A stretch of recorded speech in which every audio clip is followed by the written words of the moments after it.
esta exposición era explicar algunos de los estándares, es decir, de las consecuencias del fallo Brisa de Angulo, de la Corte Interamericana de Derechos Humanos, partiendo de esta idea de que muchas veces estas luchas individuales se convierten en logros colectivos.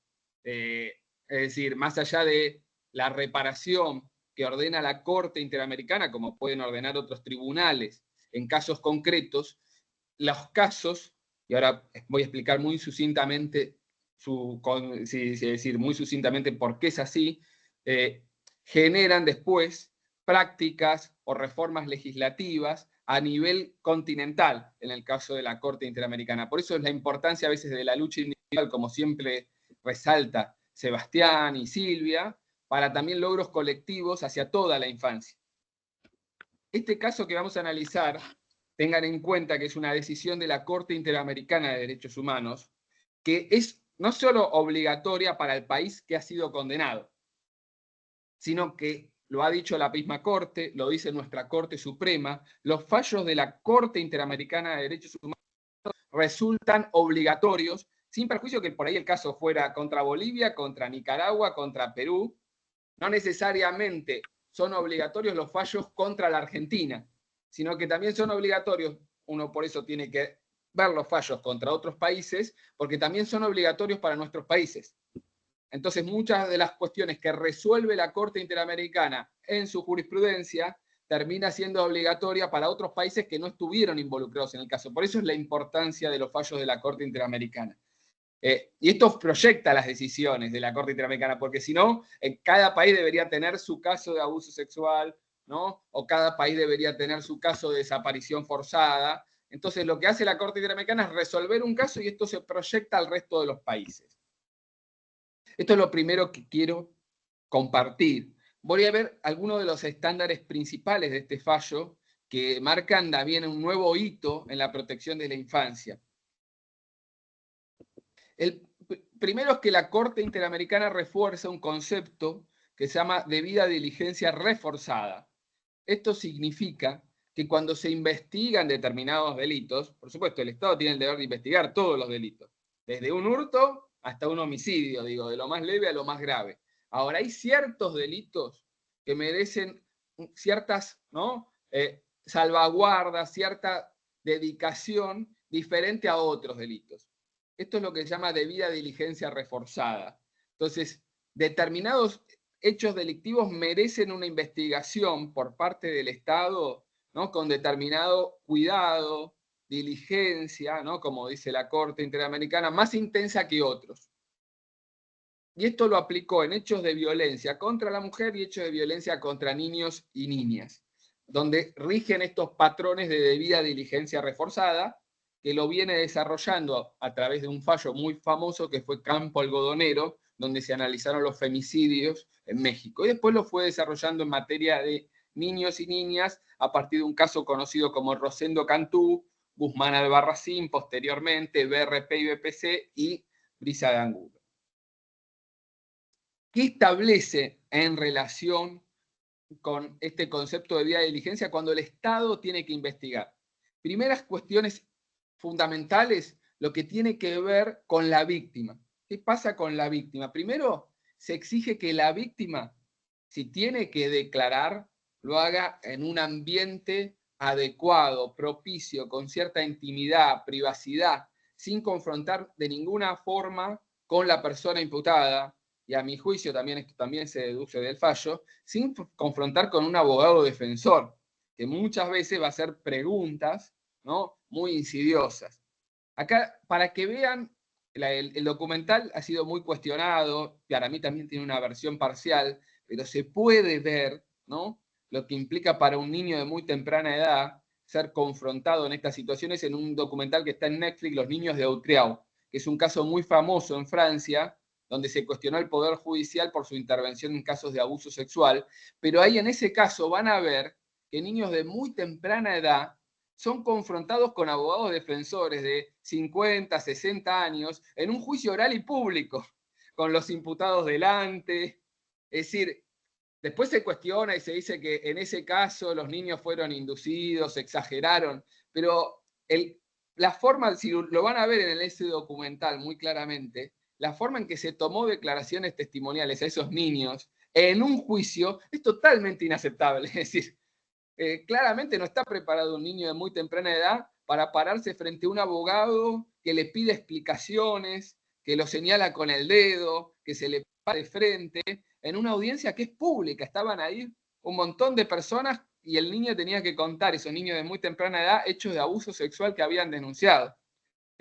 Creo que el documental, más allá de su parcialidad, ha sido muy cuestionado por las víctimas, pero al menos también el documental en parte nos muestra esa situación que se pueden afectar o verse afectados los niños de muy temprana edad o incluso adolescentes si tendrían que declarar en ámbitos totalmente inadecuados. Lo que se marca como ámbito siempre es un ámbito completamente reservado, con imposibilidad de confrontar o contactar de ninguna forma con la persona imputada, en donde el niño o la niña declare a través de un profesional, ¿no?, especializado, con competencia, con formación, pero esa declaración tiene que hacerse a modo de entrevista. No es que el profesional va a actuar como un funcionario judicial que recibe a la víctima y le dice, bueno, contame qué ocurrió, cuándo ocurrió, cómo ocurrió, ¿no? Que le pregunta el qué, cómo, quién, cuándo, sino que es una entrevista que se va desarrollando, donde primero hace algunas preguntas personales y después va llegando al hecho. Y en donde en todo caso el fiscal, el abogado de la víctima, la defensa, pueden preguntar siempre a través del psicólogo, nunca la pregunta directa. Y las preguntas solo las hace el psicólogo y el psicólogo decide, o la psicóloga decide si hace esa pregunta o no, o cómo la hace, cómo la formula para no ser intrusiva, agraviante para el niño o la niña. Incluso el profesional, y yo he estado en múltiples cámaras que es, él puede decir, eso yo no lo quiero preguntar o no lo quiero preguntar de esa forma. Bueno, se conducirá de esa manera la entrevista. Para poner un ejemplo, muchas veces una pregunta que hacen hasta fiscales y defensas a un niño de muy temprana edad en una cámara Gesell y que es muy cuestionada por los psicólogos es, ¿por qué no lo denunciaste antes? Porque como muchos sabemos, la develación tarda años. A veces hay abuelos que recién pueden contar abusos que sufrieron hace 40, 50, 60 años, ¿no? Hemos conocido historias de ese estilo. Entonces, ese tipo de preguntas, ¿por qué no lo contaste antes?, supone culpabilizar al niño o a la niña víctima. Por eso esa pregunta no se puede hacer de esa forma. En todo caso, verán la entrevista y cómo conducen a la entrevista de por qué las razones el niño no lo develó antes, que puede tener que ver con desconocimiento, miedo, ¿no? Algún tipo de ambivalencia afectiva. Muchas situaciones pueden explicar la develación tardía. Hay muchos factores. Pero esto es lo que marca la Corte Interamericana. En relación con los niños y niñas, la declaración tiene que hacerse en un ámbito adecuado, con un profesional que haga la entrevista capacitado. De ninguna forma debe haber confrontación con la persona imputada. Y esto no afecta el derecho de defensa, porque perfectamente el imputado va a poder formular preguntas a través de su abogado defensor, que va a tener el entrevistador, que el entrevistador o la entrevistadora trata en forma igual al fiscal como a la defensa, ¿no? Acá hay igualdad de armas, es decir, las dos juegan con lo mismo, es decir, el filtro es el entrevistador, con lo cual tanto los tribunales inferiores en nuestro país como la Corte Interamericana no han entendido que hubiera afectación de defensa. Y esto es importante porque algunos interpretan el derecho de defensa como también el derecho de poder confrontar a la víctima, de pararse adelante de la víctima y que le pueda preguntar el abogado defensor delante del imputado, ¿no?, si mantiene o no sus dichos. Y esto no es aceptable en materia de niños y niñas víctimas, y yo considero que no es aceptable tampoco en otras víctimas, ¿no? Víctimas de torturas, víctimas de, ¿no?, tratas de explotación sexual, ¿no? Esto es extensible. Y por otro lado, la declaración del niño o la niña víctima tiene que ser en una oportunidad. Es decir, se toma una declaración y esa declaración tiene que ser videofilmada y reproducida después en el juicio oral, en las instancias de revisión. No tiene que el niño declarar 2, 3, 4 veces, ¿no?, porque esto supone revivir los hechos Y aparte, ¿cuál es el sentido probatorio? Si ya está grabada la entrevista. A menos que, bueno, puede llegar a darse que el niño, niña, adolescente o adulto diga, recordé algo más, o quiero explicar tal detalle. Bueno, ahí está el derecho a ser oído, por supuesto. Y ahí se amplía la declaración, que es diferente de una nueva declaración. Es la víctima queriendo contar algo más. A mí me ha ocurrido como abogado que muchas veces después la víctima se sintió más segura, o por ahí se adoptaron determinadas medidas cautelares que le provocaban miedo por la cercanía con el agresor y la víctima contó más hechos de abuso. Pero ahí no hizo una nueva declaración sobre lo mismo, sino que amplió la declaración formulada, que es un concepto diferente, porque la idea es que la víctima no vuelva a relatar lo mismo, que es lo que muchas veces procura las defensas, porque a cualquiera de nosotros nos pasa. Contamos cualquier acontecimiento, ¿no? Como anécdota familiar, y cada vez la contamos diferente. Hay detalles que nos olvidamos, hay detalles que le agregamos. Eso ocurre, y ocurre en cualquier relato del ser humano, porque la memoria no es fotográfica o videofilmada, ¿no? La memoria se va construyendo, reconstruyendo, resignificando. Entonces, lo que buscan muchas veces las defensas es estas múltiples declaraciones, encontrar algún tipo de contradicción para decir que el niño o la niña miente, es inconsistente su relato. Por otro lado, si el relato es completamente igual, dicen, no, es un relato memorizado. Es decir, la defensa gana de todas maneras con la reiteración del relato. Por eso es bastante cuestionable y el estándar es que declaren una oportunidad siendo videofilmada. Otro aspecto que señala la Corte Interamericana que es fundamental es el examen médico o psicológico único. ¿Qué es lo que ocurría? Muchas oportunidades, la víctima era revisada en el ámbito policial, era revisada en la institución sanitaria, si la develación no era tardía, y después por el cuerpo médico forense. Entonces, es examinada en 2, 3 oportunidades, lo cual es muy intrusivo. Y acá la Corte Interamericana marca estándares muy claros, muy concretos. Primero, es importante analizar si el examen resulta necesario. ¿Por qué?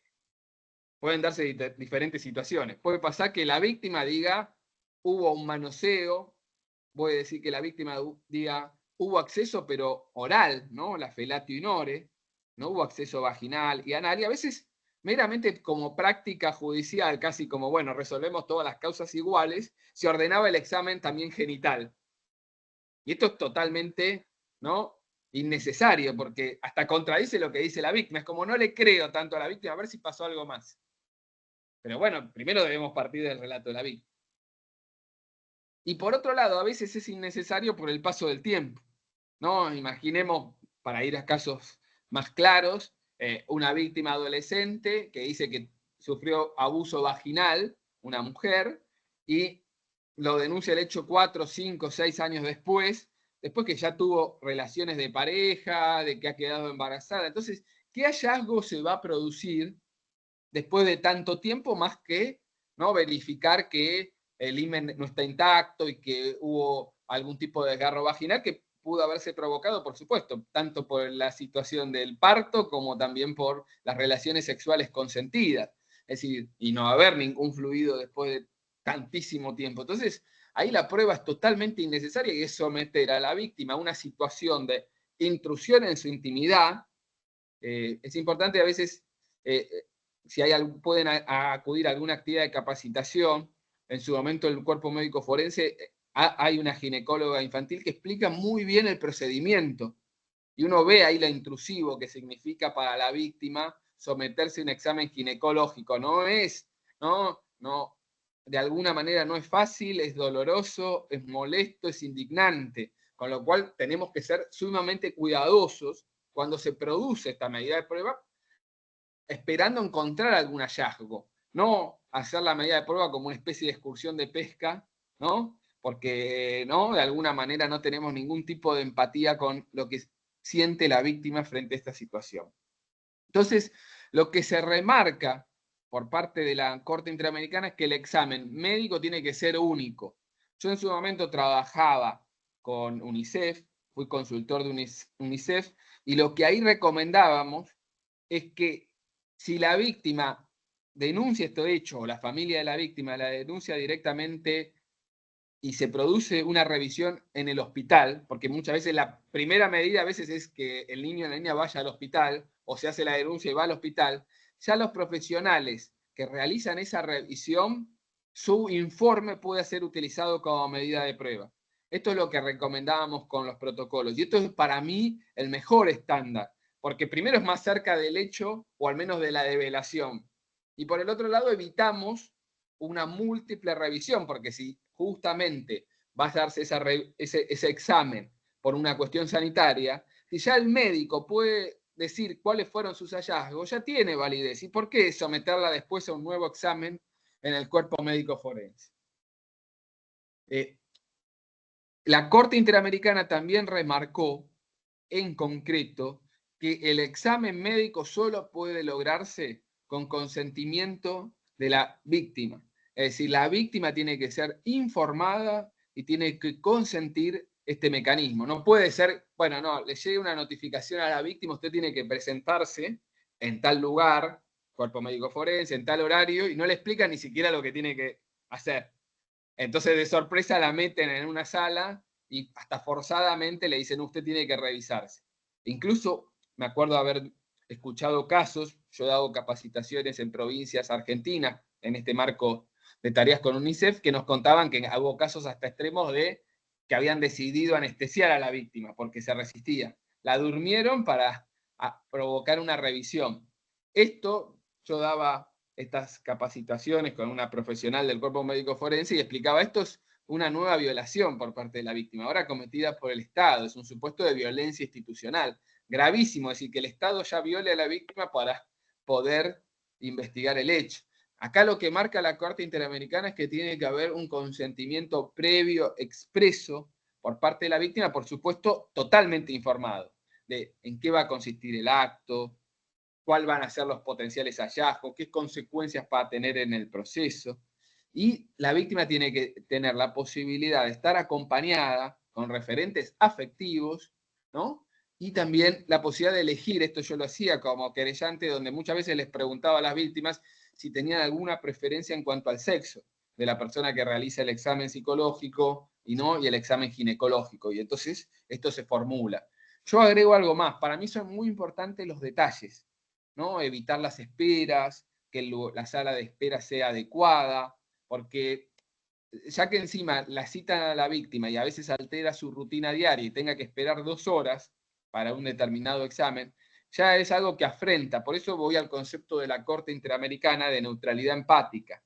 Es decir, en estos casos, bueno, a veces no tenemos los recursos institucionales, pero en estos casos tenemos que tratar de emplearlos al máximo y evitar estas esperas por parte de las víctimas y en su caso que las esperas sean en los lugares más adecuados.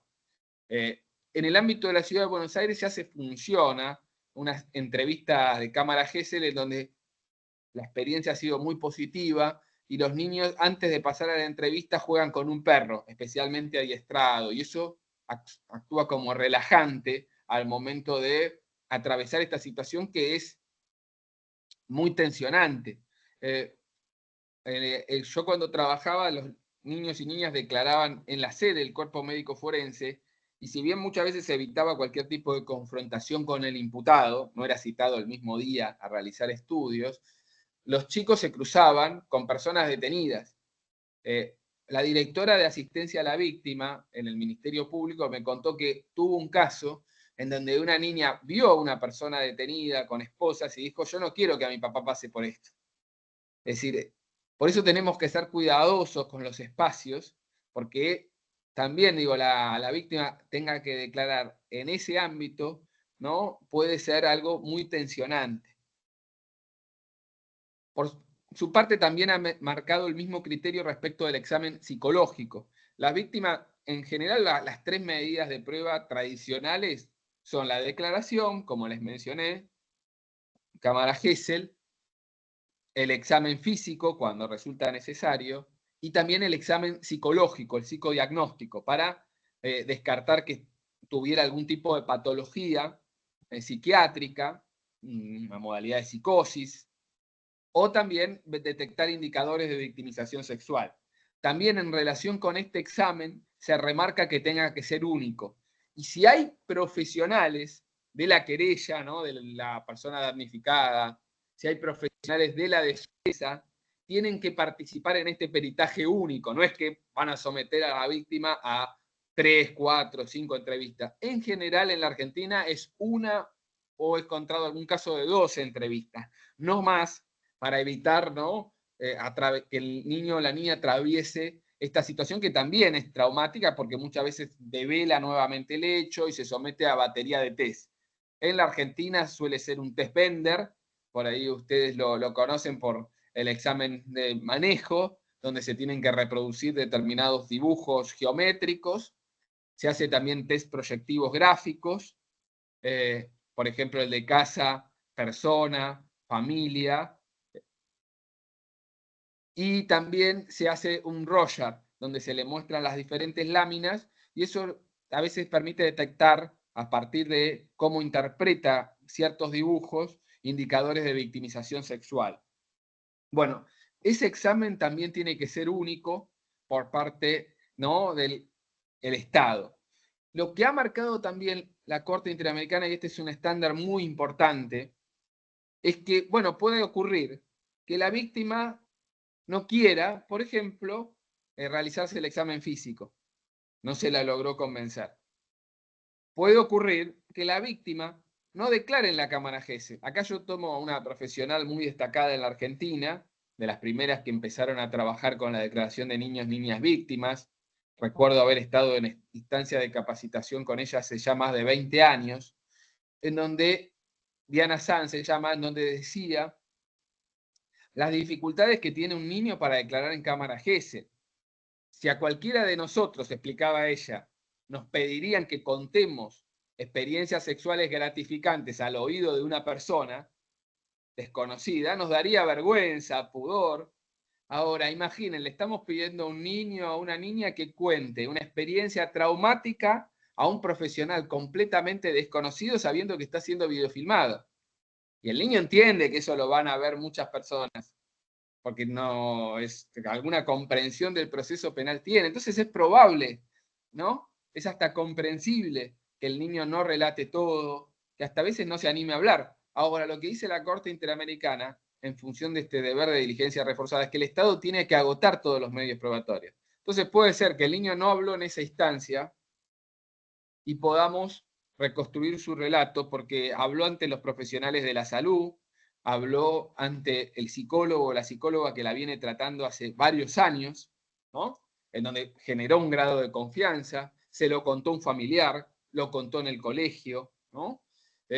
Hay muchos, ¿no?, medios para tratar de reconstruir. Hay un diario íntimo o lo develó en alguna red social, ¿no?, como también han acontecido casos. Entonces, no es que solo nos tenemos que basar en la declaración del niño o en el examen físico, que son como las pruebas más estándares, sino que en función de lo que se conoce como amplitud probatoria, tenemos que utilizar todos los elementos de prueba disponibles y recolectables por el Estado. Tenemos que esforzarnos para investigar esto. No es, bueno, a ver, no declaró el niño, listo, la causa va a un cajón y queda archivada. Ah, no quiso hacer el examen físico, bueno, si no quiere el niño, la niña, listo, no nos importa. No.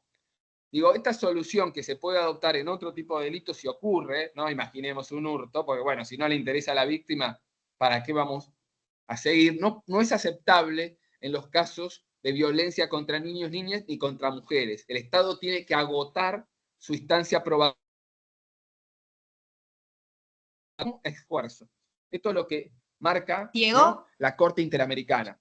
Sí. Perdón, se te cortó 2 segundos lo último. El Estado tiene que agotar y hasta ahí escuchamos bien.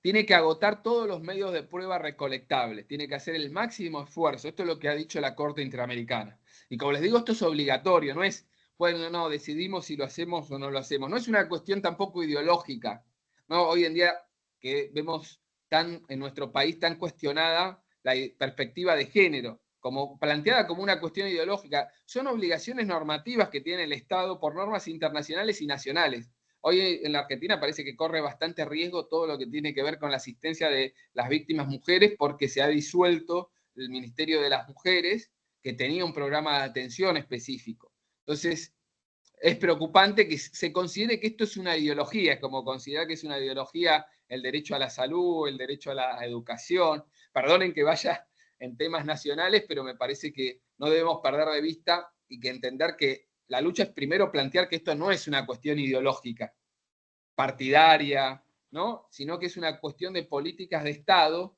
diseñada en el ámbito normativo nacional e internacional. Y que podemos discutir dentro de la ideología muchas cuestiones, pero hay cuestiones que no se abren a discusión. Que un filósofo del derecho hablaba de coto vedado, está fuera de la discusión de la democracia. Es como la tortura, no es una cuestión ideológica. Bueno, podemos admitir la tortura porque antes era aceptable. No, justamente en un momento la sociedad consideró que la tortura es completamente inadmisible y está prohibida en todos los casos. Lo mismo ocurre con todo lo que vengo diciendo en materia de perspectiva de género y perspectiva de infancia. No es una cuestión ideológica, temporal, coyuntural. Son cuestiones que hay obligaciones muy claras de la comunidad internacional y de nuestro país. Y otra cuestión que resalta, muy importante, por eso viene al caso, es que toda la intervención que desarrolle el Estado tiene que estar protocolizada. Protocolos para atender a la víctima, protocolos para realizar las medidas de prueba, protocolos, ¿no?, para todo lo que tenga que ver con la asistencia jurídica que debe recibir la víctima desde un primer momento, que a veces implica un asesoramiento o, el caso más intenso de asistencia jurídica, darle un abogado que debe ser provisto gratuitamente para la víctima. Es decir, nuestro país, y afortunadamente yo lo defiendo con énfasis, toda persona imputada tiene derecho a acceder a un abogado defensor, y es muy importante que sea así, y que sea gratuito cuando no tiene los recursos económicos. Ahora, el mismo estándar deberíamos tener respecto de las víctimas de violencia, ¿no? Darles la posibilidad de contar con un abogado defensor y que no solo las personas que tengan recursos o contactos que pudieron conseguir un abogado puedan tenerlo, sino que se sientan representadas. Puede ser que una víctima diga, no, yo como les digo, he trabajado en muchos casos y hay casos donde las víctimas decían, yo no quiero saber cómo resulta el proceso, pero yo no quiero ser parte del proceso. No quiero tener un abogado, no quiero pedir pena, no quiero tener ese rol. Prefiero que lo haga el Estado o que lo hagan otras víctimas. Esa es una decisión, por supuesto, muy personal.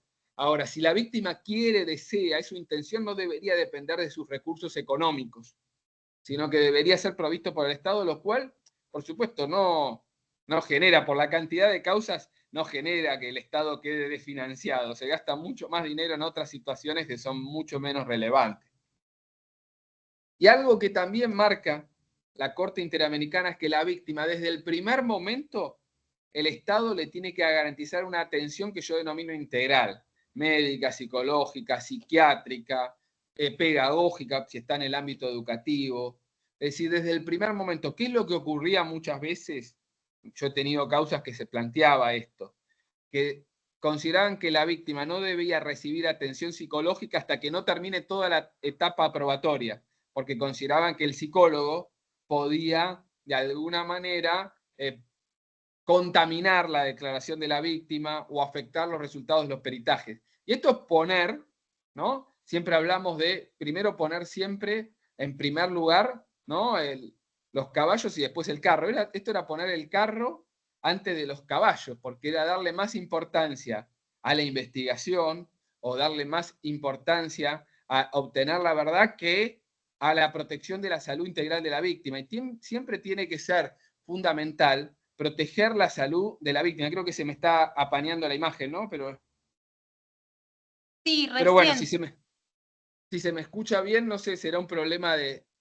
Si no, apaga y Se prende la cámara, a ver. escucha pero si bien, pero no, se ve mal la imagen. A ver, vamos a ver. Ahora prendela.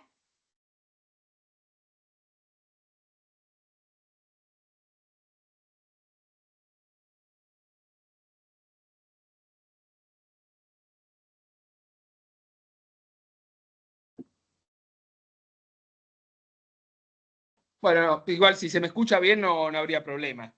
Seguimos Sí, porque se si no... escucha bien. Retomo lo que vengo diciendo. Lo primero que uno tiene que tener como perspectiva siempre es la salud y proteger la seguridad de la víctima. Eso es la principal perspectiva y eso es lo que yo me fijo como abogado patrocinante de la víctima.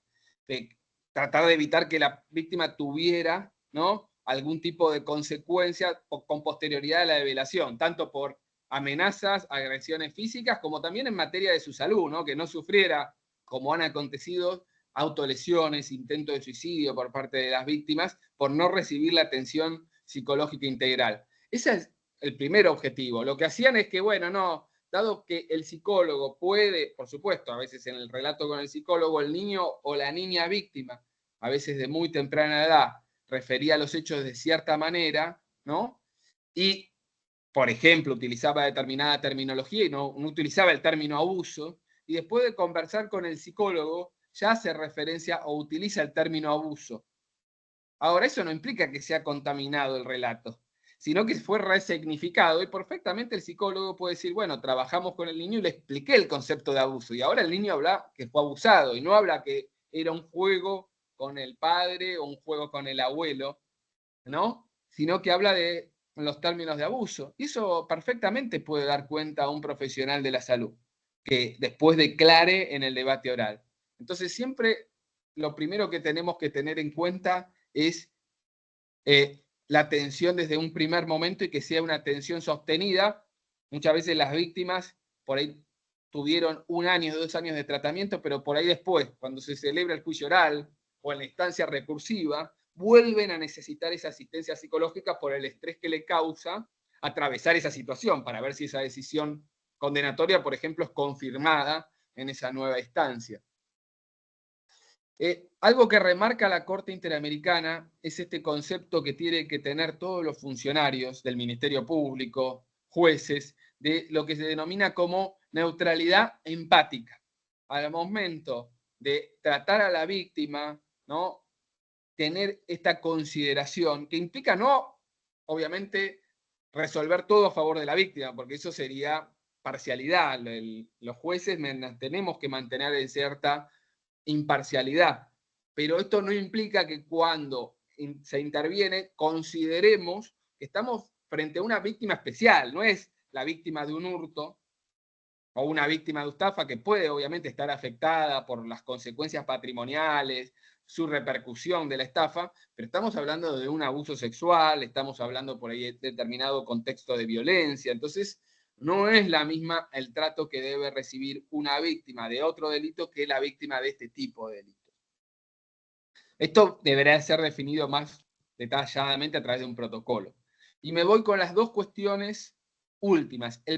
La primera cuestión tiene que ver con que la Corte Interamericana volvió a reforzar la idea de que debe resolverse las causas, en particular este tipo de hechos, en un plazo razonable. Esto implica que sean resueltas con celeridad, ¿no? Y acá muchas veces se entra en juego una tensión, porque uno trata de ser lo más rápido posible, pero a veces hay que esperar los tiempos de la víctima, esperar el tiempo en que la víctima esté preparada para declarar, para someterse al examen físico. Acá hay que encontrar un equilibrio entre la celeridad, pero por el otro lado también el respeto del tiempo de las víctimas, porque no es lo mismo declarar sobre un robo que declarar sobre un hecho de abuso sexual. Y los últimos aspectos que quiero señalar tienen que ver ya con el concepto de lo que se entiende por violación. En nuestro país se habla de abuso sexual agravado por el acceso carnal. La redacción en nuestro país de la figura penal es muy acorde a los estándares internacionales. Acá había un primer cuestionamiento que se daba, teniendo en cuenta la redacción en el caso de Angulo de Lozada, que se entendía por violación los hechos cometidos, en donde había acceso carnal, pero se exigía la violencia, ¿no? Violencia física o violencia psicológica. Ahora, lo que remarca la Corte Interamericana, que la violación está dada no por exclusivamente la situación de violencia, sino por la falta de consentimiento. Lo que tenemos que verificar es si no hubo consentimiento, que por supuesto, si una persona es forzada o amenazada no tiene el consentimiento, pero también se pueden dar otros supuestos en donde no haya consentimiento. ¿Por qué? Porque por ahí la víctima está completamente drogada o alcoholizada, ¿no? Y eso es lo que se procuró para provocarle el acceso carnal. También puede estar en un contexto de intimidación o de abuso de poder, ámbito laboral. Tenemos varios casos denunciados en la justicia argentina donde se analizan estas cuestiones, por ejemplo. Tenemos también situaciones en donde la víctima está privada de la libertad, en ámbito penitenciario o en una comisaría, donde también la libertad está muy restringida en ese sentido, la posibilidad de decir que no. Y lo que ha remarcado la Corte Interamericana es que el consentimiento tiene que ser en forma expresa, libre, sin ningún tipo de condicionamiento, previo al acto, no es que el consentimiento es posterior, y reversible. Y acá uno puede interpretar de dos formas este concepto reversible. Una primera interpretación más amplia es que la persona haya dado su consentimiento para realizar actos sexuales o determinados actos sexuales no implica que los realice consciente actos en el futuro u otros tipos de actos sexuales. Se han dado casos en la jurisprudencia argentina en donde se consideró violación el acceso anal, pese a que la persona había considerado, ¿no? Había dado su consentimiento por un acceso vaginal, pero no quería ese tipo de maniobra sexual. Irreversible se lo puede entender en forma más estricta, reversible en ese acto. Es decir, que la víctima en un momento dice, yo no quiero seguir con esta práctica sexual y inmediatamente tiene que ser interrumpida, si no ya se ingresa en el terreno de la violación. Este consentimiento tiene que ser verbal para la Corte Interamericana o a través de un comportamiento. No se acepta el consentimiento tácito o sobre la base del silencio o la falta de resistencia. Esto, digo, en los casos de asimetría, ¿no? Donde hay un niño y un adulto, es muy clara la configuración de la violación. Los casos más dilemáticos que a mí me ha tocado intervenir tienen que ver con parejas, ¿no? ¿Qué pasa con personas que tienen una relación de pareja homosexual, heterosexual, del mismo sexo, de distinto sexo, ¿no?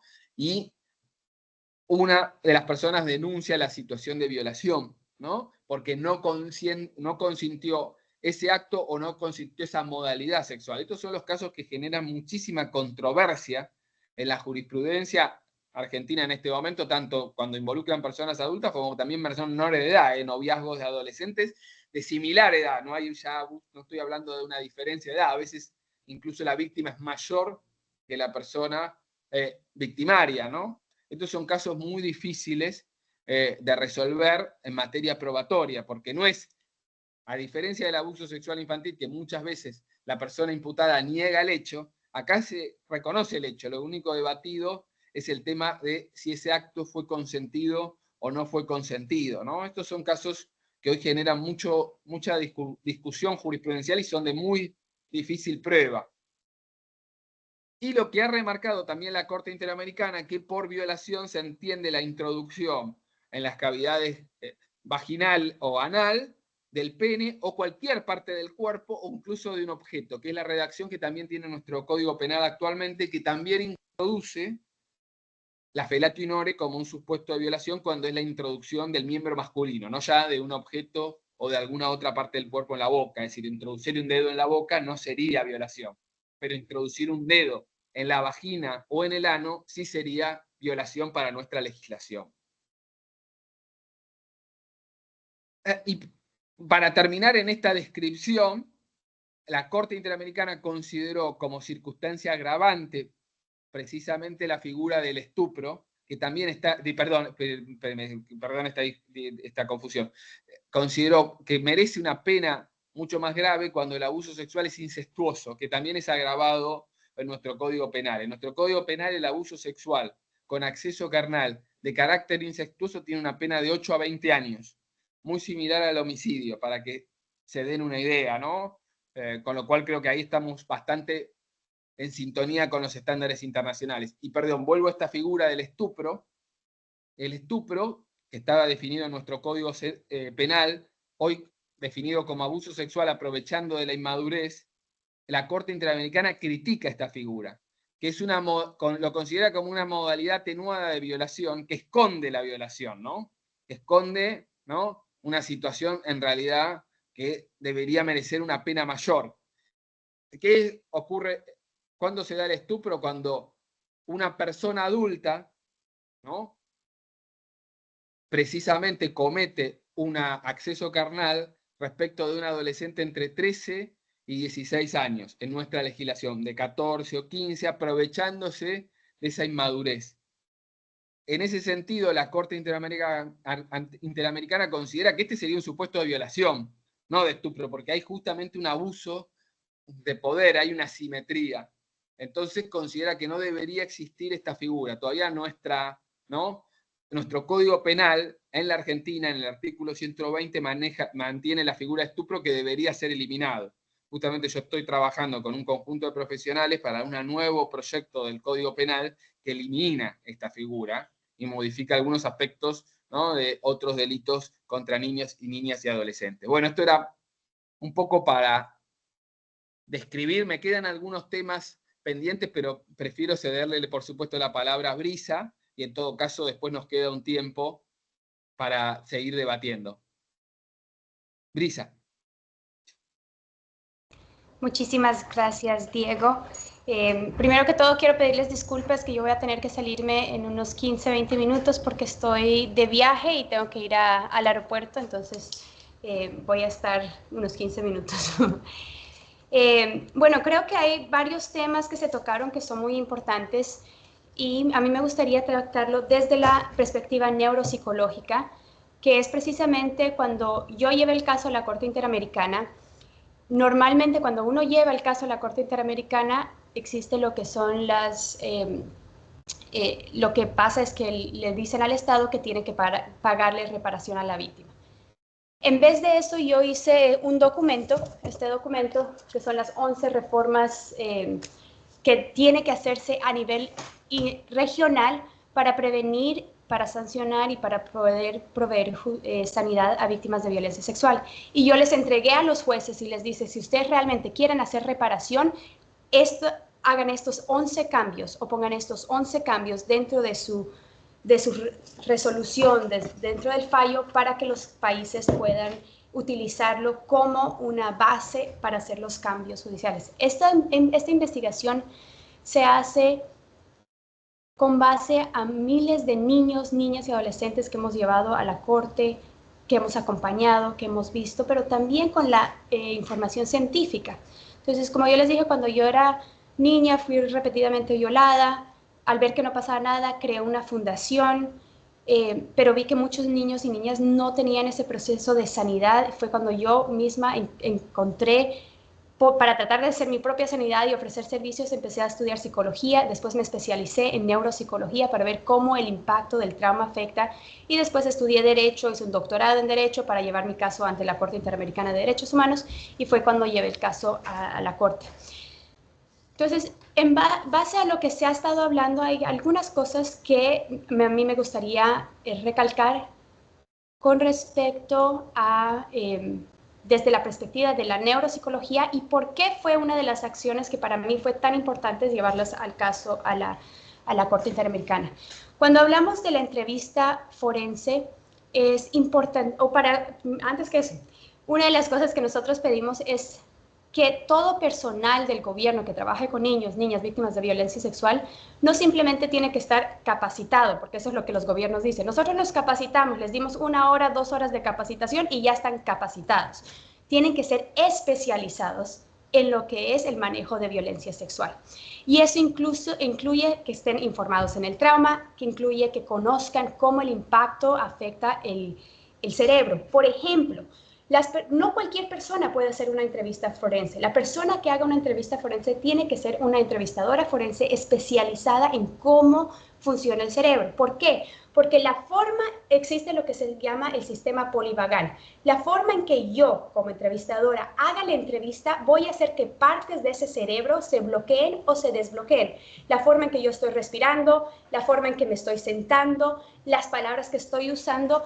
sin que el niño o la niña quiera. Va a haber partes de su cerebro que van a estar bloqueadas y la forma en que yo esté haciendo la entrevista va a hacer que la niña pueda o no pueda dar las respuestas que tiene que dar. Y esto es imposible saberlo a no ser que la persona sea especializada. Una de las cosas que estamos haciendo ahorita a nivel de Latinoamérica es precisamente dar la especialización de lo que son los entrevistadores forenses. No cualquier persona puede hacer estas entrevistas, tiene que ser una persona especializada en entrevista forense que tiene que estar especializada en cómo funciona la neuropsicología.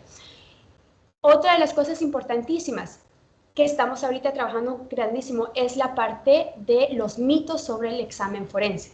Sabemos que el 86% de los casos que tienen violación no van a mostrar ningún hallazgo en la vagina. ¿Por qué? La vagina es como el tejido del labio. Cuando ustedes se muerden el labio, o ¿cómo se llama? El cachete de la parte de adentro. Se muerden el cachete, a los 2-3 días, eso ha sanado. Está completamente restaurado. Y hay videos, y hay evidencias. Si ustedes ven en la parte internacional de estudios sobre la violencia sexual, como a los 2-3 días está completamente regenerado como si nada hubiera pasado. Eso es uno. El segundo es que los ímenes fueron creados precisamente para poder ser penetrados. Entonces existe la elasticidad, entra el pene, si pueden hasta abrirse para dar a nacer un bebé que la cabeza es de este tamaño, mucho más va a ser para que pueda penetrar un pene. Entonces el esperar que hayan hallazgos físicos en médicos forenses y que se basen la respuesta porque que no hay o hay, es muy peligroso. Es importantísimo la especialización y poder ser capacitados y poder entender que la mayoría, el 86% de niños, niñas que han sufrido violación, penetración, no van a mostrar hallazgos sexuales. Entonces, parte de lo que se está pidiendo ahorita es que todo personal del gobierno tenga que ser especializado en las últimas evidencias, en las últimas prácticas. Otra de las cosas que es importantísimo reconocer es que el 80% de niños, niñas y adolescentes que son víctimas de violencia sexual no saben que lo que les está ocurriendo es un crimen. Y eso me pasó a mí. Aunque estaba yo siendo repetidamente violada, era un adulto de la familia, era una persona que yo confiaba, era algo que no me gustaba, era algo que odiaba, pero no tenía el conocimiento ni el vocabulario para decir lo que me está sucediendo a mí es un crimen. Y es solamente cuando yo me encuentro con una psicóloga ante un atento de suicidio que al de revelar lo que está sucediendo, me da a entender, él es un adulto, tú eres una niña, y existe lo que es el consentimiento y todo esto, y me da a entender que lo que está ocurriendo es un crimen. Y por primera vez empieza este proceso como que a darse cuenta y entender lo que ha sucedido. Nosotros hemos capacitado a más de 100,000 niños, niñas y adolescentes en lo que es violencia sexual y hemos hecho varios estudios donde se hace la investigación y se pregunta a los niños, ¿has sido víctima de violencia sexual? Y la gran mayoría dice, casi 99, dice, no, nunca he sido. Después se les explica qué es la violencia sexual, cómo ocurre la violencia, quiénes son los agresores. Y se les vuelve a preguntar, ¿alguna vez ha sido violencia sexual? Y es impresionante, el 30% de todos los niños decían, sí, yo fui víctima de violencia sexual.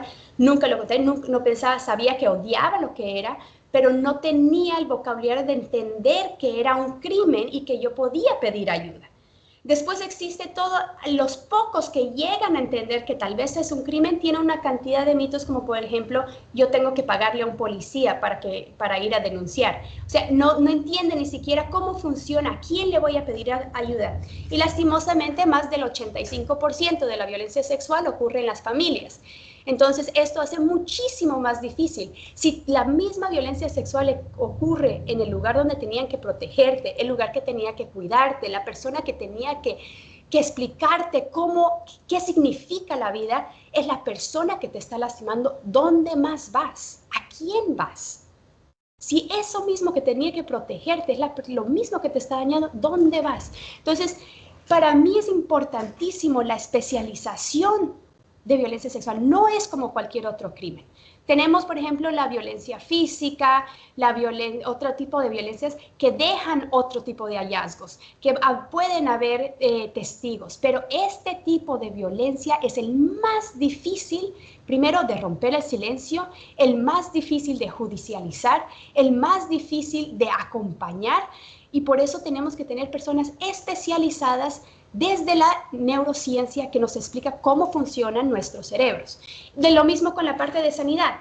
Ustedes pueden ver que mucha gente puede ir a terapia 5, 6, 7, 10 años y continúa teniendo flashbacks y problemas de sueño y problemas con las relaciones y problemas de digestivos y problemas de sueño y todo eso. Y no importa cuánto tiempo se vaya a la terapia. ¿Por qué?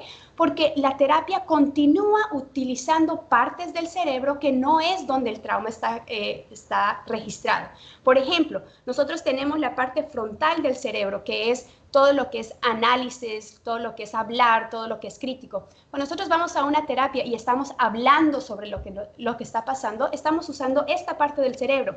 Pero la realidad es que el trauma no se registra en esta parte del cerebro. El trauma se registra en el sistema límbico, que queda como en la mitad del cerebro, que es la parte que nos dice cómo respiramos, cómo digerimos, cómo respiramos, cómo dormimos. Y si nosotros no empezamos a trabajar desde cómo respiramos y cambiar cómo respiramos, no vamos a poder sanar. Por ejemplo, les voy a dar un ejemplo rápidamente. Cuando nosotros inhalamos, estamos activando la parte de nuestro cuerpo que es de pelea, de miedo, de escape, de que algo no es, o sea, de estar hiperalertas, no sé cómo decirlo. Pero cuando exhalamos, está calmado, todo está bien, y estamos constantemente inhalando y exhalando, diciendo, tengo que estar activo, despierto, pero las cosas están calmadas. Entonces, cuando nuestra respiración está balanceada, estamos simplemente activos porque estamos inhalando y estamos exhalando y estamos calmados de que las cosas están bien. ¿Qué pasa con víctimas de violencia sexual?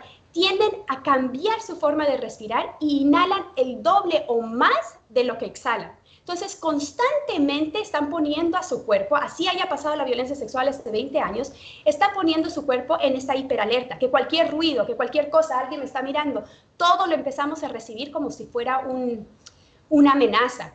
Si no me miró, es porque está enojado conmigo. Si no dijo eso, es porque seguramente me está atacando. Siempre estamos percibiendo el mundo como que me está amenazando. ¿Por qué? Y no es porque seamos conscientes de eso, pero el cuerpo automáticamente está dando hormonas que nos hacen percibir el mundo como que nos estuviera atacando. Y lo más triste de todo es que entre más estemos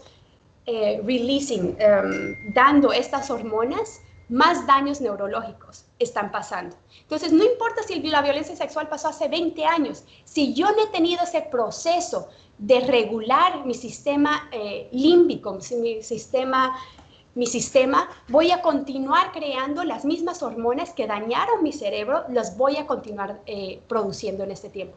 Y es por eso tan importante basarnos en la neurociencia. ¿Qué es lo que la neurociencia nos está mostrando de dónde impacta el cerebro? Entonces, empezamos desde cambiar nuestra propia respiración. Si nosotros no podemos ver que el mundo es seguro, mucho menos vamos a poder entender qué es lo que está pasando, interactuar con nuestro ambiente. Lastimosamente, hemos visto que personas que han sufrido violencia sexual tienen impactos en el cerebro que afectan toda la vida. Por ejemplo, nosotros tenemos el cuerpo calloso, que es lo que conecta la parte derecha e izquierda del cerebro. En víctimas de violencia sexual hay un 16% de reducción en el cuerpo calloso, entre la parte derecha y izquierda. Esto va a impactar en toda la vida. O, por ejemplo, el hipocampo, que es otra parte importantísima para la parte de aprendizaje, de memoria, de recordar cosas.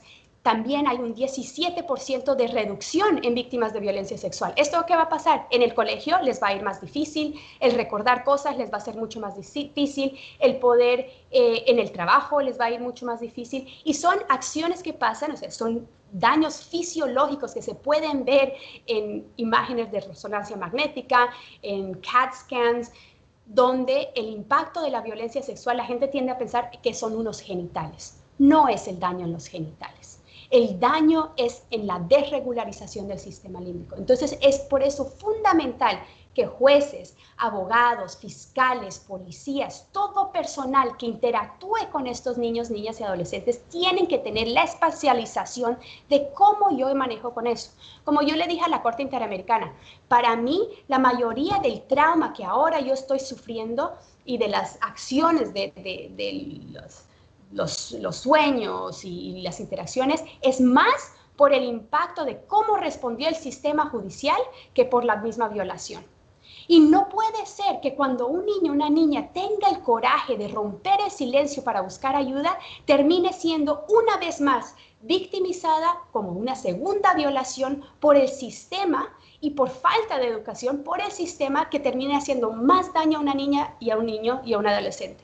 Entonces, llegamos a un punto donde para la misma sanidad, o sea, es tan paradójico, porque ¿qué es mejor para la niña? ¿Que se quede callada y que continúe sufriendo la violencia sexual? ¿O que rompa el silencio y tenga toda esta amenaza de la familia, ruptura de la familia, un sistema judicial que le cae encima, que lo dejen? Entonces, ¿qué es peor?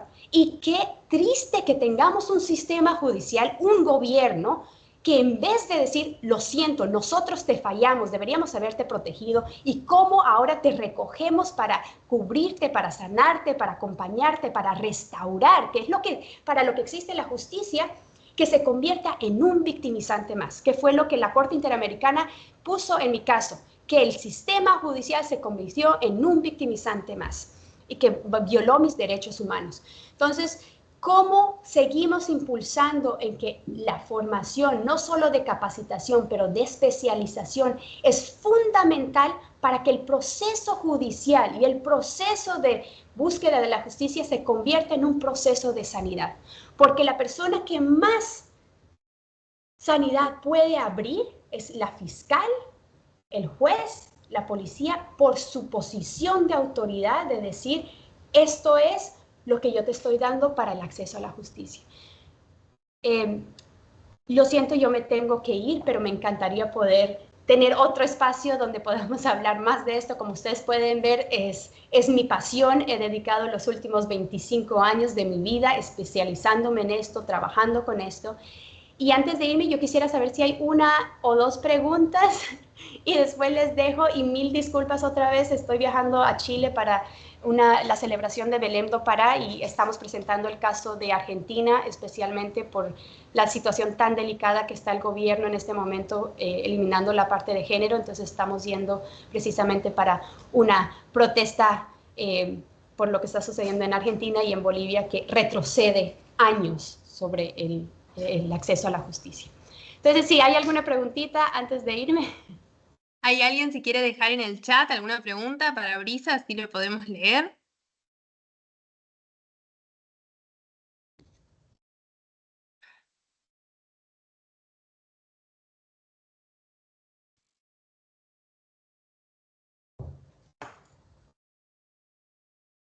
Te preguntan si tenés redes sociales, ¿dónde te pueden seguir? ¿Querés dejarlas en el chat, Brisa, además de contarlas? Así lo pueden buscar.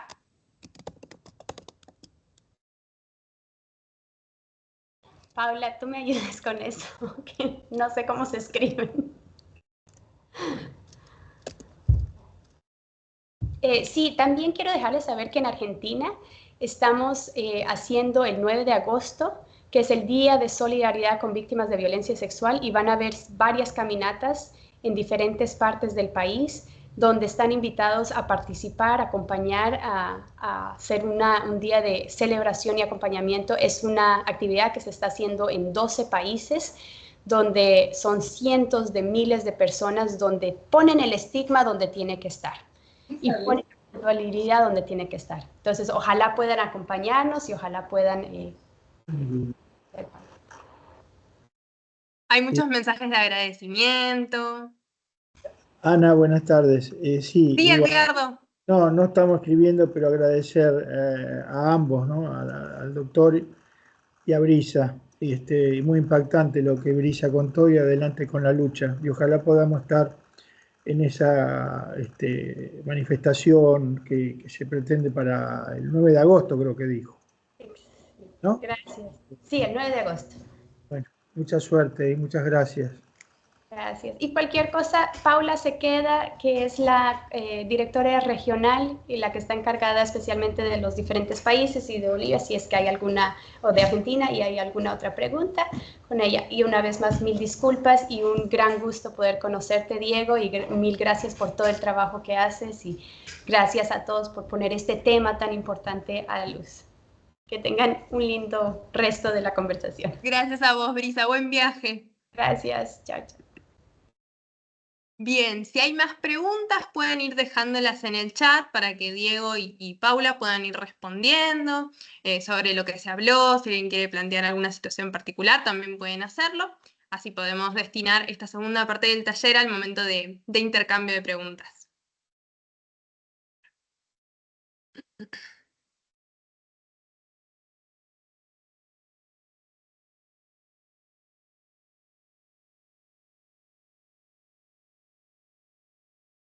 Paula, ¿te gustaría decir algo? Sí, adelante. Sí, me gustaría hacerle una preguntita al doctor Friedman sobre Sí. Estoy muy curiosa aquí en Argentina cómo los jueces a tu juicio han interpretado lo de la neutralidad empática y si encuentras resistencia, tergiversación respecto al tema. Sé que tocaste en cómo eso puede como verse que afecta la imparcialidad de los jueces, pero si ha tenido algún alcance, no sé, algunas reflexiones, me encantaría escuchar cómo ha sido esa experiencia aquí. Excelente la pregunta de Paula. Todavía, digo, mucho impacto no tuvo, se habla muy poco en los conceptos, yo en mis fallos los menciono, porque es un fallo reciente, no sé si todos en la justicia argentina lo conocen y han interpretado este concepto. Pero yo advierto que es difícil a veces con mis colegas del resto de los tribunales. La mayor dificultad que se advierte muchas veces es que en las causas de abuso sexual contra niños, niñas y adolescentes no hay un relato con tantos detalles. No ocurre cuando, por ejemplo, la develación ya es de una persona adulta que puede dar esos detalles, pese a que haya sufrido los hechos desde muy temprana edad, ¿no? Hemos tenido casos de adultos de 20, 25 años que han relatado hechos de abuso sexual desde muy temprana edad y te dan muchísimos detalles, ¿no? Aun cuando el hecho había ocurrido a los 5, 6, 7 años. También eso ocurre con adolescentes. Ahora, hay una franja de edad que más o menos uno la puede estimar entre los 6 o 7 hasta los 9 o 10. Franja que la conozco porque están mis hijos, con lo cual converso con ellos, y en donde en las cámaras Gesell, en la declaración, si bien pueden hacer una descripción de la maniobra abusiva, no está tan circunstanciada como la espera el Poder Judicial. En cuanto a tiempo, modo, lugar, frecuencia, hacen una referencia a la modalidad, hacen una referencia al autor. A veces cuando el hecho es crónico, ¿no? Cuando se repite, no pueden precisar muy bien cuándo empezó a ocurrir o cuándo dejó de ocurrir y hacen referencias genéricas a edades o años, con a veces a ciertas contradicciones con otra información que hay en el expediente, por ahí con declaraciones de familiares, en donde por ahí no coincide. Y esto yo no lo considero así, ¿no? Y ya tengo varios fallos, pero esto para algunos jueces, y para mí esto es la que no tienen todavía para mí el concepto de neutralidad empática, dicen, no, como no hay una descripción tan circunstanciada, yo no considero que el hecho no ocurrió, pero no puedo condenar penalmente. Es decir, me genera cierta duda y ante esta situación de duda terminan absolviendo. Sin decir que el niño o la niña miente. A mi juicio, pero es mi interpretación personal, aun cuando no va ciertos detalles, uno tiene que tener empatía con ese niño y niña, y si está bien, por ahí uno puede hacer una interpretación lo más favorable entre lo posible al imputado. Es decir, bueno, si el niño no me precisó la cantidad de veces, digo que fueron 2.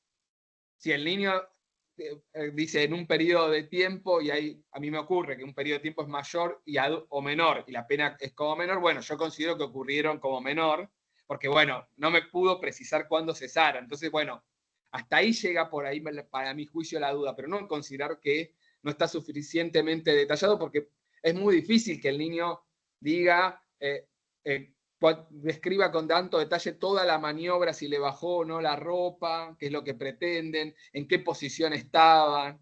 Es para mí muy difícil porque veo que mis hijos no me relatan tampoco las mismas situaciones, por supuesto en situaciones de juego, no estoy hablando de abuso, pero en situaciones de juego, en espacios que comparten también, cuando a mi hijo le pregunto de determinada cómo le fue en un partido de fútbol, tampoco me da los máximos detalles de cómo pateó la pelota, en dónde estaba ubicada. Entonces, entiendo que es muy difícil exigir ese grado de detalles cuando estamos con declaraciones en esa edad. Ahora, eso no nos tiene, por supuesto, la duda puede implicar que, bueno, el reproche termine siendo menor al imputado, a mi juicio, teniendo en cuenta que el hecho ocurrió, pero por ahí no puede darle la significancia, la real significancia o la cantidad de sucesos, porque, bueno, el chico no me dio lamentablemente tantas precisiones, pero no ir hacia una absolución.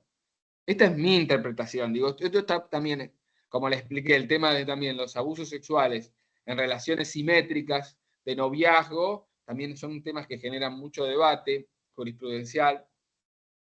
Y por otro lado, aún es más difícil con niños o niñas de la más temprana edad, donde también tiene que ver esta neutralidad empática. ¿Qué pasa con cámara Gesell de chicos de 3, 4, 5 años, donde la verbalización ya es mínima, ¿no? Porque no pueden describir con tanto detalle? Bueno, a mi juicio, ahí sigo a un profesional muy reconocido que es Jorge Volnovich.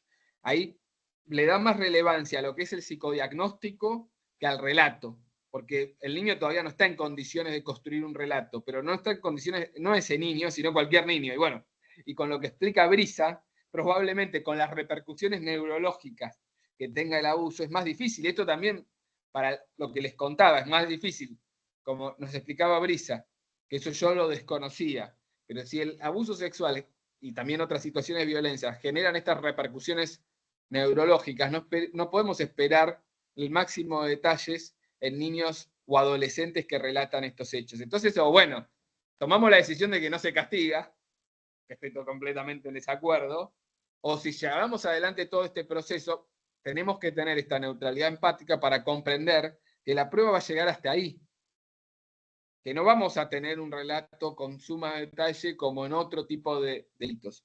Esto me parece, bueno, que espero haber respondido un poco a Paula en esta cuestión. Y otra situación de neutralidad empática que debe ser tenida en cuenta, tuve un caso hace poco, que también lo resolví en su momento se resolvió con una condena, que no está firme, pero hay un fallo reciente de la Corte Suprema de Justicia de la Nación con el tema de la retractación. Porque, ¿qué pasa si la víctima dice, no, acá no ocurrió o no ocurrió de esa forma, pero está en el marco de una situación de un ciclo de violencia? Puede, obviamente, el paso del tiempo y ciertas situaciones de amenaza haberla condicionado. Entonces, frente a este aspecto, uno con neutralidad empática tiene que analizar esa retractación y ver si realmente es creíble esa retractación, ¿no? Ver cuáles han sido los motivos de esa retractación cuando la da la víctima y si tiene valor probatorio. En estos casos, la Corte Suprema, por ejemplo, le ha negado el valor probatorio a la retractación. Pero también es un tema que implica esta neutralidad empática, porque en otro delito uno diría, bueno, si se retracta la víctima no tiene sentido continuar. Pero en este tipo de delitos, la retractación de la víctima, como bien lo dicen los profesionales que trabajan en el ciclo de la violencia, termina confirmando que la violencia sigue existiendo, es más grave, ¿no? Porque probablemente si la víctima sanó en todo ámbito, no se retracta. Ahora, cuando se retracta aún la situación nos genera más perturbación. Creo que quería hacerme una pregunta a Marcelo también, ahí lo vi. Sí, le invitamos a que prenda su micrófono, Marcelo.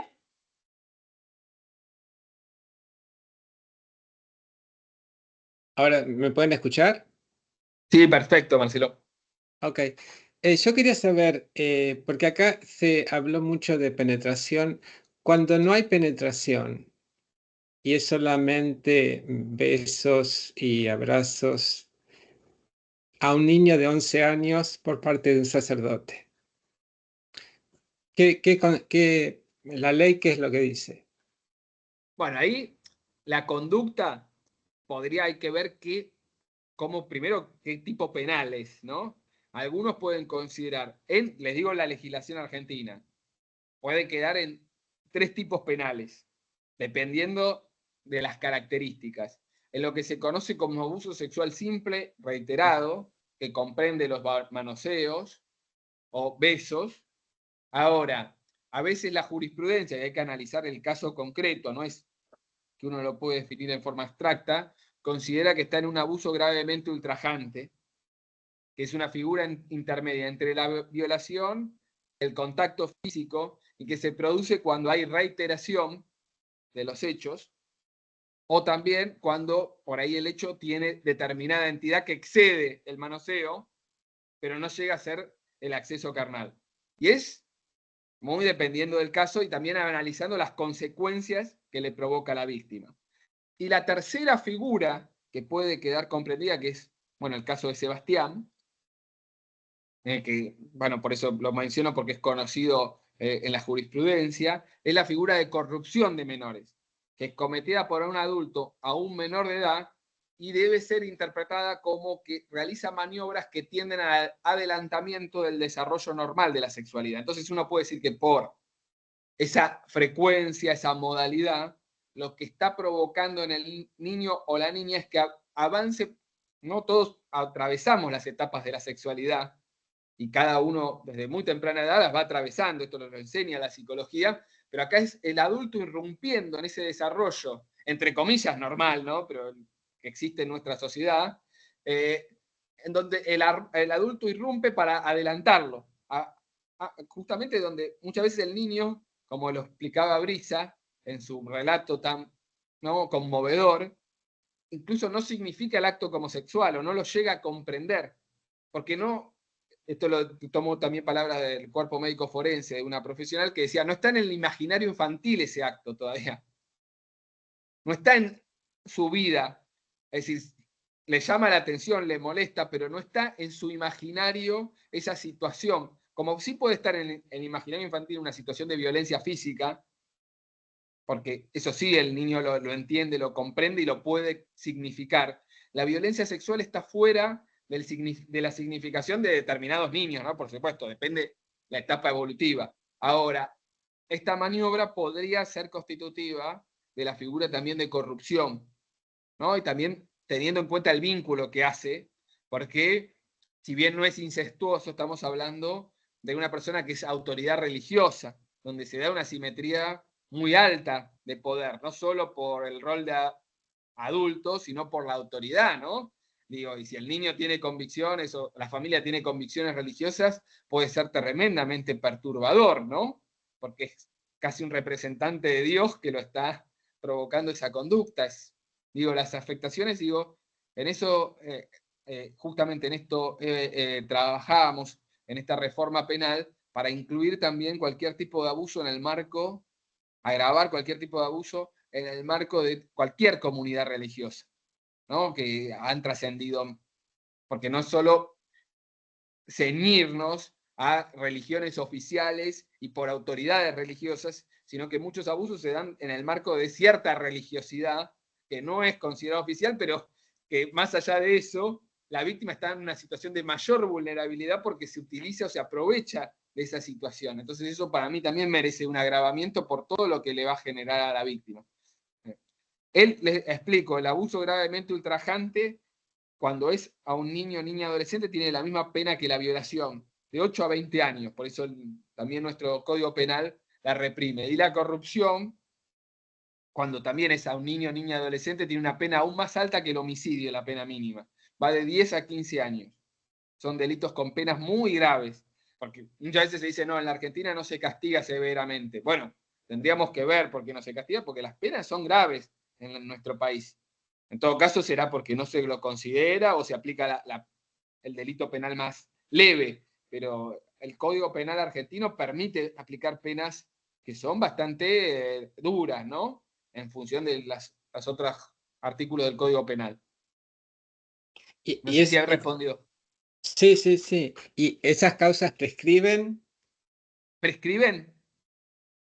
En la Argentina, bueno, es un tema de los temas que me quedaban para debatir. la Corte Interamericana y la Corte Suprema de la Justicia de la Nación no han considerado hasta ahora que son imprescriptibles. La Corte Interamericana, en el caso Brisa o en el caso Guzmán de Albarracín, no ha dicho nada, ha sido bastante, digo, en ese punto, a diferencia de lo que ha dicho la Corte Interamericana en casos de violencia institucional por parte del Estado, torturas o apremios ilegales, incluso con la Argentina, que han considerado que son imprescriptibles por ser delitos de lesa humanidad o graves violaciones a los derechos humanos, en los casos de abuso sexual infantil, y incluso en el caso de Guzmán Albarracín, que es institucional, no consideró que eran imprescriptibles. La Corte Suprema de la Justicia de la Nación en la Argentina tiene varios casos donde se declaró la prescripción y todavía no los ha resuelto. La mayoría de la jurisprudencia en la Argentina consideró que son delitos que pueden prescribir, que es la interpretación que le ha dado, ¿no?, históricamente la jurisprudencia al concepto de prescripción. Ahora, y es un proyecto mío, digo, que después se terminó sancionando. Yo lo presenté cuando yo trabajaba en la Cámara de Diputados, asistiendo a una diputada de la Nación que en su momento presentó un proyecto. Bueno, el proyecto no es mío, técnicamente es mío, pero por supuesto lo presentó una diputada nacional. En ¿Qué ese diputada? momento era Dinilda Garré. Que fue Nilda. cuando fue el primer proyecto presentado para lo que después se convirtió en la ley Piazza, suspender la prescripción hasta los 18 años, y después hubo, esto a partir del año 2011, y después a partir del año 2014 hubo la ley de respeto del tiempo de las víctimas, que hace prácticamente una pseudo imprescriptibilidad en Argentina. No lo decreta imprescriptible, pero el tiempo de prescripción recién empieza a correr cuando se formula la denuncia, aunque hayan pasado 20 o 30 años. Lo que ocurre es que esas leyes se aplican recién a partir del 2011 o a partir del 2014. Esto es lo que está en discusión en la Corte Suprema. Yo les advierto, es decir, en toda la interpretación de la doctrina y la jurisprudencia dice que esto no es retroactivo, que no se aplican al pasado. Yo desde el punto de vista académico, más allá de lo que nos gustaría, yo desde el punto de vista académico lo veo muy difícil sostener que sea retroactivo hacia el pasado, a menos que se los asimile a delitos de lesa humanidad o graves violaciones a los derechos humanos, lo cual también la jurisprudencia de la Corte todavía no lo ha receptado. Pero bueno, al menos vemos como avance que, bueno, esas luchas que hicieron esas personas que denunciaron hechos que terminaron declarados prescriptos generaron estas leyes. En su momento, el primer caso que había trascendido era el caso Malenchini, ¿se acuerdan? Que era un docente. Y bueno, a partir de esas leyes, ya cada vez en el futuro los niños a partir del 2011, 2014, esos hechos no van a prescribir en la Argentina. Entonces, ese es el saldo positivo. Y por el otro lado, algo que también he conocido, incluso lo han hecho alumnas mías, que eso fue muy gratificante, ¿no? He sido profesor en la facultad y he trabajado en casos de niños y niñas víctimas, como le dije, y he tratado de formar. Alumnas mías lograron también un caso en donde se declaró la prescripción, un caso de un profesional de la salud, pero se hizo un juicio por la verdad. Y quedaron bastante conformes las víctimas, porque muchas veces el afán de la víctima no es estrictamente punitivo, sino es una declaración institucional. Y bueno, tampoco, como lo he hablado muchas veces con Sebastián, a veces uno no, él lo sentía siempre como un dilema, de que el avance de las víctimas no implique retrocesos en los derechos humanos para todas las personas imputadas, no solo los imputados de delitos, porque si empezamos a admitir que no prescriben los delitos de abuso sexual, bueno, van a decir, bueno, tampoco prescribe el secuestro, mañana va a decir no prescribe el homicidio, porque y se termina afectando determinadas garantías constitucionales, que siempre fue una preocupación, por ejemplo, para Sebastián.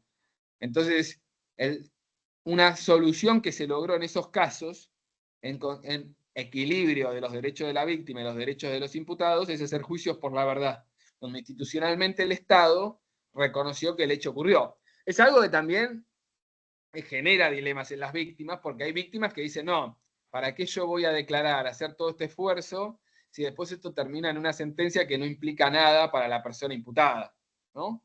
Que no implica consecuencias, al menos punitivas? Pero ojo, puede tener consecuencias profesionales, ¿no? Un profesional de la salud, en donde se reconoce que cometió hechos de abuso sexual y no va a poder trabajar nuevamente en ámbito profesional.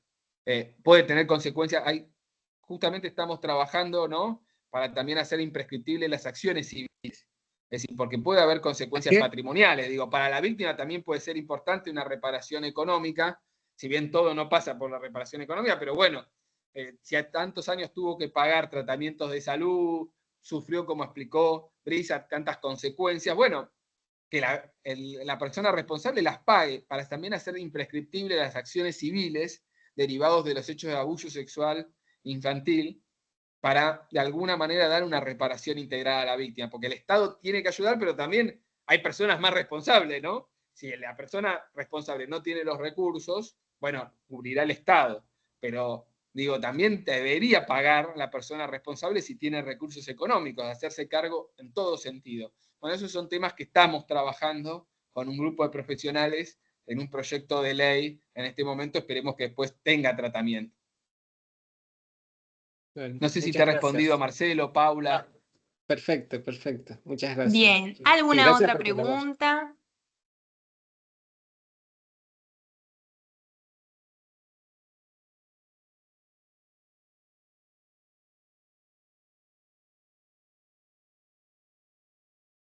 Te leo, Diego. Cuando el abuso comienza siendo un bebé previo al año de edad, a una temprana edad, y eso queda impactado en el cerebro y el registro del hecho está en el cuerpo de la víctima, ¿cómo actúa la justicia para probarlo y comprobarlo? Excelente la pregunta. A ver, primero, por supuesto, un bebé no puede verbalizar de ninguna forma. Ahora, puede ser, a mí me ha ocurrido, ¿no? Que más allá de los peritajes psicológicos o neurológicos que podrían llegarse a dar, yo he tenido un caso en donde en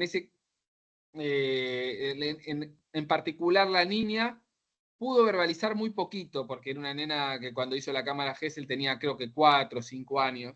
Se llegó a una condena, fue confirmada, pero una prueba fundamental, por ejemplo, para que vean un poco la amplitud probatoria, fue el hecho de que la niña, por los manoseos en la zona vaginal, sufría una reiterada cantidad de infecciones urinarias.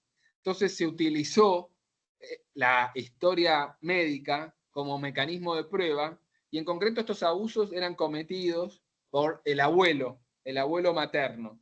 Ahora, la particularidad del caso era que la niña, eran padres que estaban divorciados, y por momentos la niña estaba con el padre y con el momento con familia de la madre. Ahora, justamente las infecciones aparecían cuando estaba al cuidado de la familia materna, y cuando por ahí estaba prolongadamente con el padre, se fue de vacaciones, no aparecían las infecciones. Entonces fue un indicador más. Con esto voy a la amplitud probatoria. Es decir, muchas veces uno espera el caso ideal, ¿no? El caso de ya una víctima adolescente, en muchos casos donde relata con detalle, después el psicodiagnóstico dice que tiene indicadores de victimización sexual, y se hizo un examen físico y encontró hasta fluido corporal, se hizo el test de ADN y coincide con el imputado. Entonces, bueno, con ese nivel de prueba, ¿no? Se arriba una condena. Ahora, la mayoría de los casos no tenemos esos elementos de prueba, tanto porque a veces la declaración no tiene los detalles, a veces los test no detectan que hay indicadores de victimización sexual. Y esto, bueno, puede ocurrir como porque la víctima tuvo determinada terapia que evita que haya estos indicadores, puede ocurrir porque por ahí no surgieron de los test, ¿no? En el sentido que a veces esto no es decir, si bien tiene aval científico, no siempre a una persona realizan un test, se detectan esos indicadores, más allá, digo, como explicaba Brisa, de la especialidad que deben tener los profesionales, por ahí no fue el mejor abordaje en ese caso, digo, y todos nos podemos equivocar. Lo admito yo como magistrado, donde una vez está en una audiencia y dice, uy, no le hice tal pregunta y hubiera sido tal importante pregunta a un testigo, ¿no? Y lamentablemente no la hice. Esto nos puede pasar a todos, digo, porque somos todos seres humanos y por eso hay procesos de revisión, de control, porque a cualquier persona le puede ocurrir errores. Y ahora, eso no implica que uno no tenga que valorar todo el marco probatorio a ver si llega a cierta convicción y elementos de prueba, como puede ser, bueno, en estos casos ver que, como explica Brisa, puede ser test neurológicos, puede ser profesionales de la salud que hayan atendido a este niño o niña de muy temprana edad y puedan dar cuenta de lesiones, enrojecimientos, infecciones que no tienen una explicación evidente, ¿no? Y que puedan tener que ver con estas maniobras. Esta es un poco, espero haber tratado de responder la pregunta. No son fáciles, por supuesto. Un supuesto también muy difícil es el caso de la víctima que fue adormecida, drogada o alcoholizada y que pudo dar cuenta después que sufrió un hecho de violencia por ciertos rastros de lesiones físicas o fluidos corporales, pero no se puede identificar quién es el autor. Imagínense el caso de una víctima que sufre algún tipo de agresión sexual en una fiesta donde participan varias personas y bueno, no se puede determinar quién es el autor y la víctima tampoco lo puede identificar. Son situaciones difíciles. Bien, ¿alguna otra pregunta?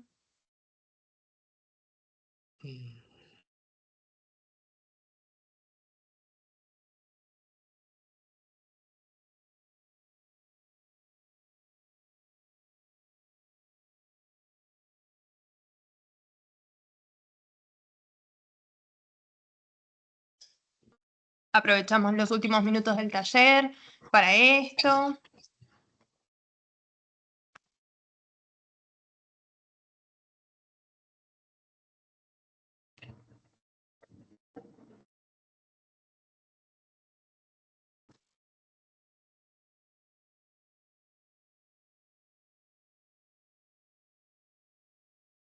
No, parece que no hay más preguntas. Diego, ¿te gustaría agregar algo más?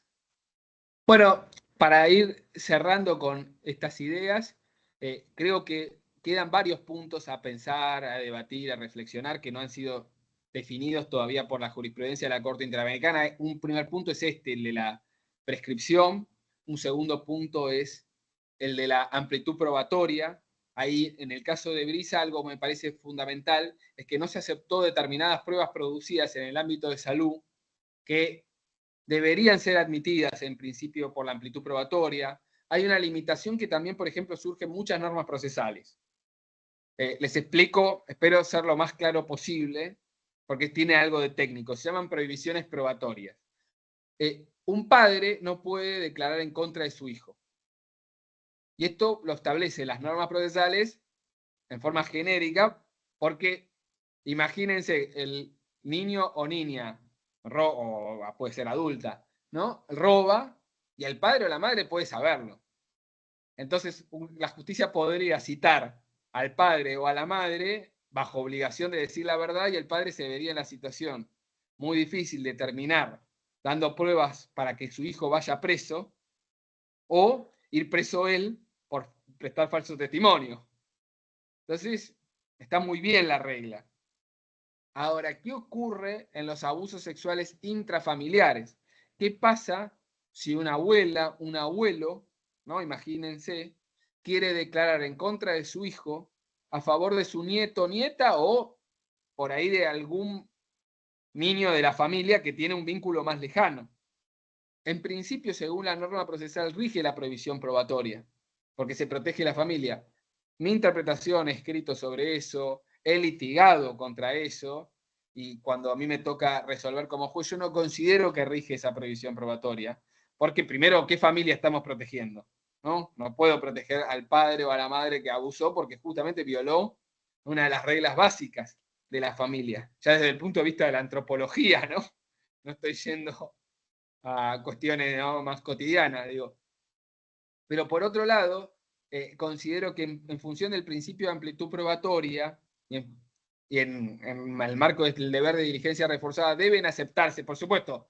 Yo no puedo obligar que la abuela o el abuelo declaren en contra, pero si desean hacerlo, no rige esta prohibición y pueden declarar justamente para proteger a este niño o niña en el ámbito familiar. Entonces, este también, a mi juicio, es una derivación del principio de amplitud probatoria, de la debida diligencia reforzada, para proteger aún más, ¿no?, a ese niño o niña y darle en algún momento la contención familiar. Ahora por parte de ese abuelo o abuela o ese familiar, lo pongo como ejemplo, que quiere aparecer como referente real de ese niño. Bueno, esta es también una cuestión que les planteo. Y una tercera cuestión, que creo que es la más difícil, la más problemática, que es algo que no ha dicho nada la Corte Interamericana, pero para mí es una preocupación muy grande, que es ¿qué hacemos con las personas condenadas? Porque bueno, está claro, el Código Penal cuando establece penas, está bien, bueno, pena privativa de libertad. Ahora, ¿qué abordaje le damos? Porque en algún momento va a recuperar la libertad esa persona. Entonces, hacer abordajes específicos para que no entremos en la situación de la reincidencia. Esta es una preocupación, que reciba un abordaje, porque si no, bueno, le podemos dar 8, 9, 10, 15 años, de acuerdo a lo que corresponda, pero si va a recuperar la libertad y no recibió un abordaje, es preocupante. Es preocupante porque, bueno, puede darse situaciones de reiterancia o de reincidencia. Y esto, digo, y aparte es una obligación del Estado. El Estado tiene que procurar lo que se llama la reinserción social. Y por supuesto, no va a estar reinsertado esta persona, que vamos a ver que la mayoría de las personas condenadas por abuso no es un delito contra la propiedad privada. Tienen estudios primarios, secundarios, terciarios, universitarios, posgrados. Hasta han tenido formación en cuestiones de abuso, como un caso muy paradigmático en nuestro país, ¿no? Tienen trabajo, tienen hasta familia, que es de donde provocaron los hechos de abuso. Es decir, tienen todas las características de inserción social. Ahora, evidentemente hay una problemática de base que los llevó a cometer esos hechos. Entonces, en el ámbito penitenciario está trabajado, o hay muchos abordajes, para lograr la inserción social, y entonces sí, se le da educación, se le da capacitación laboral, pero no se trabajan con estos aspectos. Esta es una preocupación que tengo y que está muy desatendida. Porque, bueno, está bien, está el foco puesto, está muy puesto el foco en la víctima, que yo digo, se tiene que mantener el foco en la víctima, pero después tenemos que pensar también en la persona condenada y sin caer también por ahí en los extremos de la ley, de las leyes mega más extremas, donde terminan de la persona cuando recupera la libertad prácticamente queda sin posibilidad de insertarse, pero sin prever mecanismos de darle seguridad a las víctimas, ¿no? En el sentido de, bueno, si la persona fue condenada, que no vuelva a trabajar en ámbitos en donde pueda tener contacto con niños y niñas. El caso justamente que nos contaban, si es una persona que ejercía funciones religiosas, bueno, que no vuelva a tener esas funciones.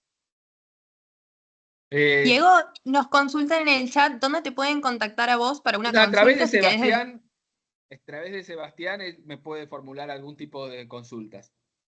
Bien, y preguntan, si te parece con esta podemos cerrar, si en el país Por supuesto, hay una lista de abusadores. Yo no puedo hacer ejercicio profesional porque soy juez, pero sí cualquier tipo de formación en materia académica, profesional, sí puedo brindar porque está en mi ámbito de competencia. De hecho, yo trabajo como capacitador en la escuela judicial, tanto nacional como provincial.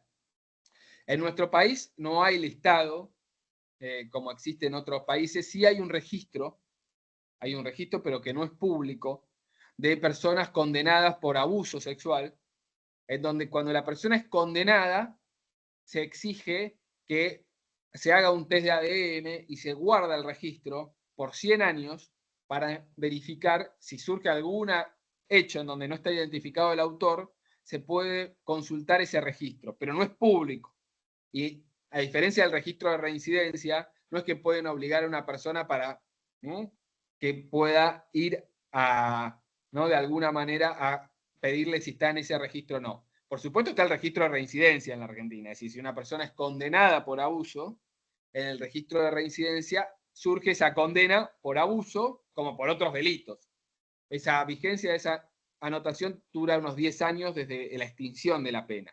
Pero no hay un registro público de condenas, sino que existe este registro por personas que cometieron hechos de abuso, pero es un registro privado y de ADN, y existe el registro de reincidencia. El registro de reincidencia no es público, solo pueden acceder autoridades, ¿no?, judiciales, fiscales, o en su caso la misma persona. Lo que ocurre es que una persona cuando tiene que conseguir trabajo, le piden que venga con un informe de reincidencia que lo puede pedir la persona, y ahí le salta el antecedente.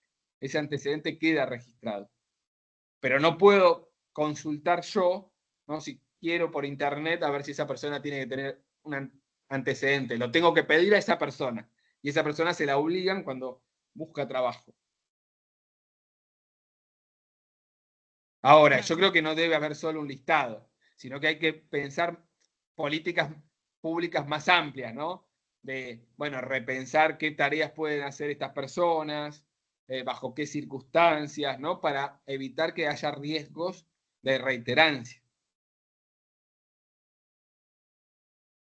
Bien, ahí habrían quedado todas las preguntas respondidas. Bueno, para darle cierre al taller, queremos agradecerle nuevamente al doctor Diego Friedman por estar presente en la jornada de hoy, por haber compartido su exposición, por haber respondido a las preguntas. Y también, Paula, por favor, transmitirle nuestro agradecimiento a Brisa por su breve participación. Seguramente va a estar en algún otro taller porque ella quedó con ganas de venir, así que seguramente en algún otro taller teórico esté participando. Así que bueno, agradecerles a ambas, también a Paula que está en representación de ella. Agradecerle a todos los participantes, contarles que bueno, que el taller va a quedar disponible en YouTube con mínimas ediciones para que lo puedan volver a consultar y que pueda acceder cualquier persona que tenga el interés de esta temática.